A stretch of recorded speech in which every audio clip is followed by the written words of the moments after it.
Hey all welcome back to my channel. இன்றைக்கி நம்ம பார்க்க போகிறது நண்டு வச்சு பண்ணக்கூடிய ஒரு சூப்போட ரெசிபி தான். ரெசிபிக்குள்ளே போகிறதுக்கு முன்னாடி நீங்கள் இன்னும் என்னோடய சேனலை சப்ஸ்கிரைப் பண்ணலைன்னா சப்ஸ்கிரைப் பண்ணிக்கோங்க. அது மட்டும் இல்லை, பெல் ஐக்கானை கிளிக் பண்ணிக்கோங்க. அப்போ தான் நான் வீடியோஸ் போஸ்ட் பண்ணும்போது உங்களுக்கு நோட்டிஃபிகேஷன் வரும். ரொம்ப சிம்பிளான ரெசிபி, எப்படி பண்ணுறதுன்னு பார்க்கலாம். வீடியோக்குள்ளே போகலாம். முதல்ல இதுக்காக நான் கொஞ்சம் ஒரு 5லேருந்து 6 பல் பூண்டு, அப்புறம் ஒரு சின்ன துண்டு இஞ்சி, இது ரெண்டையும் இடிக்கல்லில் வச்சு நல்லா சதைச்சி எடுத்துக்கிறேன். இது நீங்கள் இஞ்சி பூண்டு பேஸ்ட்டாக போட்டாலும் ஓகே, ஆனால் இது சதைச்சி போடும்போது கொஞ்சம் ஃப்ரெஷ்ஷாக இருக்கும்ல, அதுக்காக நான் சதைச்சி யூஸ் பண்ணுறேன். இப்போது இடித்து இதை தனியாக மாற்றி வச்சுக்கலாம். அப்புறம் ஒரு 15லேருந்து 20 சின்ன வெங்காயம் நான் தோல் உரித்து வச்சுருக்கேன். இதையும் நான் ஒன்றுக்கு பாதியாக நல்லா இடித்து எடுத்து வச்சுக்கிறேன்.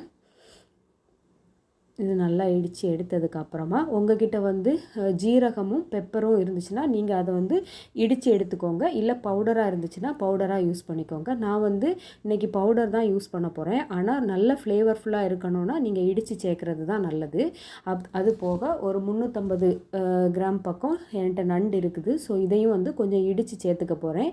நம்ம இடித்து சேர்க்கும்போது நம்ம சாப்பிடும்போது ஈஸியாக கடிக்கிறதுக்கும் ஈஸியாக இருக்கும். அது மட்டும் இல்லாமல் இதோட ஜூஸ் எல்லாம் நல்லா தண்ணியில் இறங்குறதுக்கு கரெக்டாக இருக்கும். ஸோ அதனால் நான் இடித்து எடுத்துக்கிறேன். சிலவங்க இதை மிக்சியில் அரைச்சி கூட சேர்த்துப்பாங்க. நீங்கள் அப்படி வேணும்னா நீங்கள் அப்படியும் சேர்த்துக்கலாம். லைட்டாக இடிச்சிட்டு அப்புறம் மிக்சியில் போட்டு அரைச்சி சேர்த்துக்கோங்க. அப்புறம் சேர்க்கும்போது வடிகட்டி சேர்க்கணும். இப்போது நம்ம செய்கிறதுக்கு ஸ்டார்ட் பண்ணிடலாம். இதுக்காக நான் ஒரு குக்கர் அடுப்பில் வச்சுருக்கேன். இதில் 2 டேபிள் ஸ்பூன் அளவுக்கு நல்லெண்ணெய் சேர்த்துருக்கேன். அதுக்கப்புறமா நம்ம ஹோல் ஸ்பைசஸ், அதுக்கப்புறம் பெருஞ்சீரகம் இருக்குல்ல, சோம்பு, அது இவ்வளவும் போட்டு லைட்டாக பொரிய வச்சுக்கிறேன். பொரிஞ்சதுக்கப்புறமா இடித்து வச்சுருக்கிற சின்ன வெங்காயம், அப்புறம் அந்த இஞ்சி, அப்புறம் பூண்டு, இது இவ்வளோத்தையுமே இதில் ஆட் பண்ணிக்க போகிறோம். ஆட் பண்ணி லைட்டாக வதக்கிக்கோங்க. இது கொஞ்சம் வதங்கினதுக்கப்புறமா தக்காளி பழம் நம்ம ஆட் பண்ணிக்கலாம். இப்போ இதை கொஞ்சம் நல்லா வதங்கிருச்சு. இதில் நான் 1.5 தக்காளி பழம் ஆட் பண்ணுறேன். இது பெரிய தக்காளி ஆனதுனால நான் 1.5 எடுத்திருக்கேன். சின்ன தக்காளி பழமாக இருந்ததுன்னா நீங்கள் 2, 2.5 வரைக்கும் எடுத்துக்கலாம். அப்புறம் என்கிட்ட நண்டோட குவான்டிட்டி கம்மியாக தான் இருக்குது, அதனால தான் நான் இவ்வளோ எடுத்திருக்கேன். இப்போ இதுக்கு கூட பொடி, மசாலா பொடிக்கு மஞ்சள் பொடி, அதுக்கப்புறம் பெப்பர் பவுடர், அதுக்கப்புறமா ஜீரக பொடி போடுறேன். இந்த பெப்பரும் ஜீரகமும் உங்கள்கிட்ட முழுசாக இருந்ததுன்னா நீங்கள் சதைச்சி சேர்த்துக்கலாம், அதுவும் நல்லாயிருக்கும். நான் இன்றைக்கி பவுடர் தான் ஆட் பண்ணியிருக்கேன். அது போக ஒரு பச்சை மிளகாவையும் நான் கீரி ஆட் பண்ணிக்கிறேன்.